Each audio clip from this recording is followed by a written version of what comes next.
সপ্তম শ্রেণী প্রথম পর্যায়ক্রমিক মূল্যায়ন 2024 বাংলা বিষয়ের যে পরীক্ষা হবে সেখানে তোমাদের পূর্ণমান থাকবে 15 এবং সময় থাকবে 30 মিনিট।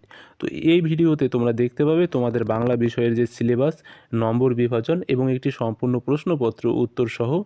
তো তোমরা অবশ্যই সম্পূর্ণ ভিডিওটা দেখো, তাহলেই বুঝতে পারবে যে কী ধরনের প্রিপারেশন তোমাদের নিতে হবে প্রথম পর্যায়ক্রমিক মূল্যায়নে, অর্থাৎ ফার্স্ট ইউনিট টেস্টে।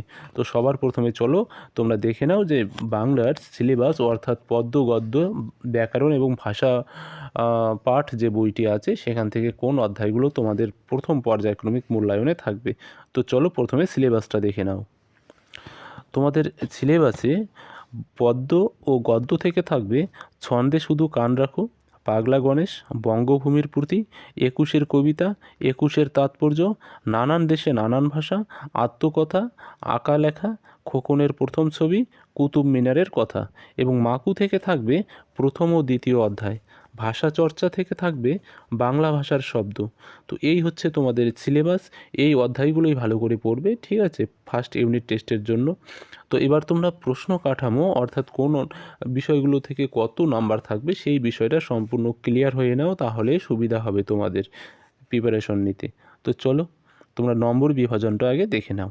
হ্যাঁ, আর আমার চ্যানেলে যারা নতুন তারা অবশ্যই চ্যানেলটাকে সাবস্ক্রাইব করবে এবং ভিডিওটিতে একটা লাইক করবে এবং বেল আইকনটা অবশ্যই প্রেস করবে। পরবর্তীতে যখন অন্যান্য সাবজেক্টের ভিডিওগুলো দেওয়া হবে সেগুলো যেন তোমাদের কাছে সবার আগে পৌঁছে যায়।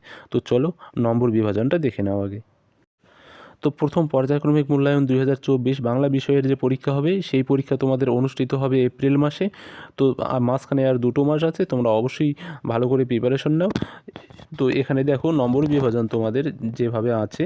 তো গদ্য থেকে, অর্থাৎ গদ্য এবং প্রবন্ধ এই পার্ট থেকে এমসিকিউ, অর্থাৎ 1 নম্বরই প্রশ্ন, যেগুলোতে অপশন দেওয়া থাকবে সেটা সেই ধরনের প্রশ্ন থাকবে 1টি প্রশ্ন।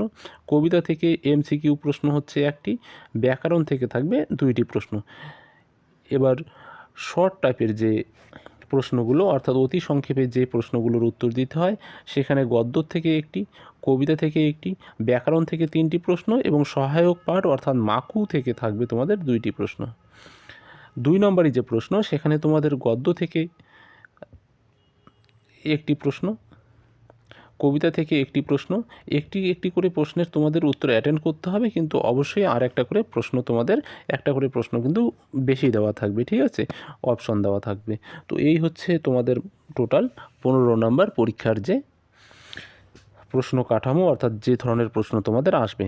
তো চলো এবার তোমরা একটা প্রশ্নপত্র দেখে নাও উত্তর সহ, তাহলে তোমাদের কাছে ক্লিয়ার হয়ে যাবে যে কী ধরনের প্রশ্ন তোমাদের প্রথম পর্যায়ক্রমিক মূল্যায়ন অর্থাৎ ফার্স্ট ইউনিট টেস্টে আসতেছে। তো চলো প্রশ্নটা শুরু করি। 1 দাগের প্রশ্ন, সঠিক উত্তরটি বেছে নিয়ে লেখো। যে কোনো 4টি প্রশ্নের উত্তর দিতে হবে। এখানে প্রত্যেকটি প্রশ্নের মান হচ্ছে 1 করে। 1 নম্বর প্রশ্ন, ছন্দ বাজে ক নম্বর অপশন ঘড়ির কাঁটায়, খ নম্বর অপশন মোটর চাকায়, গ নম্বর নদীর স্রোতে, নাকি ঘ নম্বর অপশন ঝড় বাদলে। এখানে সঠিক উত্তর হলো খ নম্বর অপশন মোটর চাকায়।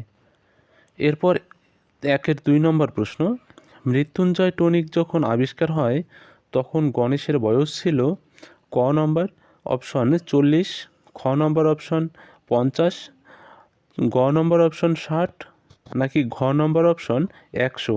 এখানে সঠিক উত্তর হবে খ নম্বর অপশন 50। 3 নম্বর প্রশ্ন, প্রদত্ত শব্দগুলির কোনটি তদ্ভব শব্দ? ক নম্বর অপশন কানাই, খ নম্বর কাঠ, গ নম্বর অপশন কেষ্ট, নাকি ঘ নম্বর অপশন কৃষ্ণ। এখানে সঠিক উত্তর হলো ক নম্বর অপশন কানাই। 4 নম্বর প্রশ্ন, চা, চিনি, লুচি এই শব্দগুলি কোন ভাষার শব্দ থেকে এসেছে? ক নম্বর অপশন গ্রিক, খ নম্বর অপশন বার্মি, গ নম্বর অপশন চীনা, নাকি ঘ নম্বর অপশন ফরাসি। এখানে সঠিক উত্তর হলো গ নম্বর অপশন চীনা। এরপর 2 দাগের প্রশ্ন, অতি সংক্ষেপে নিচের প্রশ্নগুলির উত্তর দাও। এখানে 4টি প্রশ্নের উত্তর দিতে হবে। প্রত্যেকটি প্রশ্নের মান হচ্ছে 1 করে। এখানে তোমাদের কবিতা থেকে একটা প্রশ্ন, গল্প থেকে একটা প্রশ্ন, ব্যাকরণ থেকে 2টা প্রশ্ন থাকবে। তো সবার প্রথমে দেখো 2-1 নম্বর, পাখি সব করে রব উদ্ধৃতাংশটি কার লেখা কোন কবিতার অংশ? উত্তর হলো পাখি সব করে রব উদ্ধৃতাংশটি মদনমোহন তর্কালঙ্কারের লেখা প্রভাত বর্ণন কবিতার অংশ। 2 নম্বর প্রশ্ন, কুতুব মিনার কে নির্মাণ করেন? এটি কত তলার মিনার? উত্তর হলো কুতুব মিনার নির্মাণ করেন প্রাথমিকভাবে কুতুবউদ্দিন আইবক। এটি 5 তলার মিনার। এরপরের প্রশ্ন 3 নম্বর, তদ্ভব শব্দের অর্থ কী? উত্তর হলো তদ্ভব শব্দের অর্থ তার থেকে হয়েছে, অর্থাৎ তার থেকে সৃষ্ট হয়েছে। 4 নম্বর প্রশ্ন, মেয়ে শব্দটির উৎসগত বিবর্তন দেখাও। উত্তর হলো মাতৃকা, মাইয়া, এবং সেখান থেকে এসেছে মেয়ে। 5 নম্বর প্রশ্ন, গ্রাম শব্দটির উৎস নির্ণয় করো। উত্তর হলো গ্রাম এই শব্দটি হচ্ছে তৎসম শব্দ। এরপর 3 দাগের প্রশ্ন, অতি সংক্ষেপে নিচের প্রশ্নগুলির উত্তর দাও। 4টি প্রশ্নের উত্তর দিতে হবে। এখানে এই প্রশ্নগুলো হচ্ছে তোমাদের মাকু থেকে, অর্থাৎ মাকুর প্রথম এবং দ্বিতীয় অধ্যায় যে সিলেবাসে আছে প্রথম পর্যায়ক্রমিক মূল্যায়নে, সেখান থেকে এই প্রশ্ন দুটো। তো 1 নম্বর প্রশ্ন, মাকু কে? উত্তর হলো মাকু হলো 17 বছর ধরে ঘড়িওয়ালার তৈরি এক আশ্চর্য যন্ত্র মানুষ। সে ঘড়ি নয়, কিন্তু ঘড়ির কল দিয়ে ঠাসা। 2 নম্বর প্রশ্ন, মাকুকে নিয়ে ঘড়িওয়ালার কী স্বাদ ছিল? উত্তর হলো ঘড়িওয়ালার স্বাদ ছিল যে নোটো মাস্টারের সার্কাস পার্টিতে মাকুকে নিয়ে সে খেলা দেখাবে আর তাদের দুঃখ থাকবে না। এরপর 4 দাগের প্রশ্ন, সংক্ষেপে নিচের প্রশ্নগুলির উত্তর দাও। যে কোনো 2টি প্রশ্নের উত্তর দিতে হবে এখানে, একটা কবিতা থেকে আর একটা গল্প থেকে। 1 নম্বর প্রশ্ন, সেই ধন্য নরকুলে, কোন মানুষ নরকুলে ধন্য হন?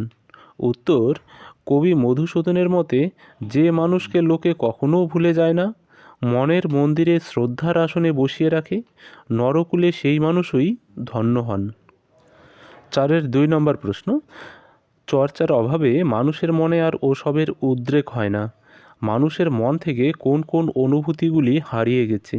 উত্তর হলো মানুষের মনে দয়া, মায়া, করুণা, ভালোবাসা ইত্যাদি অনুভূতি আর নেই, হারিয়ে গেছে। তো আজকের ভিডিওটা এই পর্যন্তই। ঠিক আছে, তোমরা যারা আমার চ্যানেলে নতুন তারা অবশ্যই চ্যানেলটিকে সাবস্ক্রাইব করবে। এর পরবর্তী ভিডিওগুলো, অন্যান্য সাবজেক্টের যে ইম্পর্টেন্ট ভিডিওগুলো আসবে সেগুলো পাওয়ার জন্য। তো আজকে এই পর্যন্তই। Thank you.